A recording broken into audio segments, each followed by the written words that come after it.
Couleur verte et photosynthèse. Il y a 1400 ans, les gens pensaient que toute l'eau des planètes s'évaporait.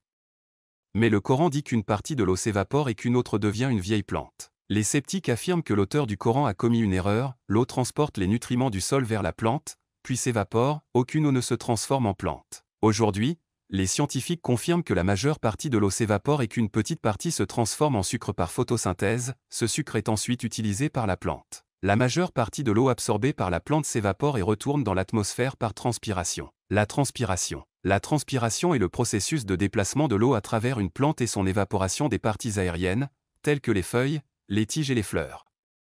L'eau est nécessaire aux plantes, mais seule une petite quantité d'eau absorbée par les racines est utilisée pour la croissance et le métabolisme. Les 97 à 99,5% restants sont perdus par transpiration et guttation. Wikipédia, transpiration, 2022. La majeure partie de l'eau s'évapore et moins de 3% reste à l'intérieur de la plante sous forme de sucre grâce à la photosynthèse. La photosynthèse. La photosynthèse est un processus utilisé par les plantes et d'autres organismes pour convertir l'énergie lumineuse en énergie chimique qui, par le biais de la respiration cellulaire, peut ensuite être libérée pour alimenter les activités de l'organisme. Une partie de cette énergie chimique est stockée dans des molécules d'hydrate de carbone, telles que les sucres et les amidons, qui sont synthétisés à partir du dioxyde de carbone et de l'eau, d'où le nom de photosynthèse, du grec phs, lumière, et synthèse, assemblée. La plupart des plantes, des algues et des cyanobactéries réalisent la photosynthèse, ces organismes sont appelés photoautotrophes.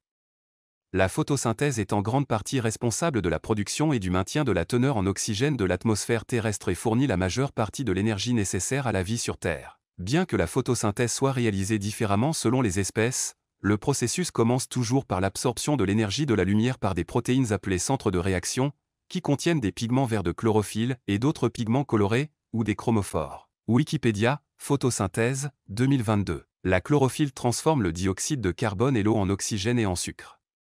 La majeure partie de l'eau s'évapore dans l'atmosphère, tandis qu'une très petite partie reste à l'intérieur de la plante sous forme de sucre.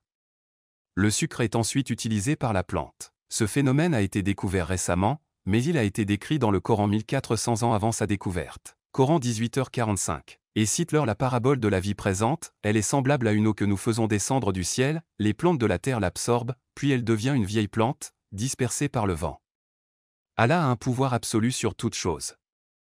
Hachim signifie vieille plante. Ici, l'eau devient une vieille plante et est dispersée par le vent, les deux. Aujourd'hui, nous savons que la majeure partie de l'eau s'évapore, dispersée par le vent, et qu'une petite partie est stockée dans la plante sous forme de sucre.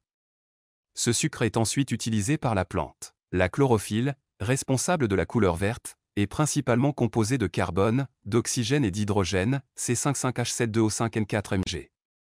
L'hydrogène et l'oxygène proviennent de l'OH2O. Cette découverte est récente, mais elle a été décrite dans le Coran 1400 ans avant qu'elle ne soit faite. Coran 22, 63. Il y a des choses que tu fais qui t'éloignent d'Allah, si tu veux les connaître, clique sur le lien dans la description de la vidéo. Ne voyez-vous pas qu'Allah fait descendre l'eau du ciel et que la terre devient verte? Allah est bon et conscient. Dans ce verset, l'eau et la couleur verte sont liées. Nous savons aujourd'hui que l'hydrogène et l'oxygène de la chlorophylle proviennent de l'eau. Comment un homme analphabète qui vivait il y a 1400 ans aurait-il pu connaître la chlorophylle?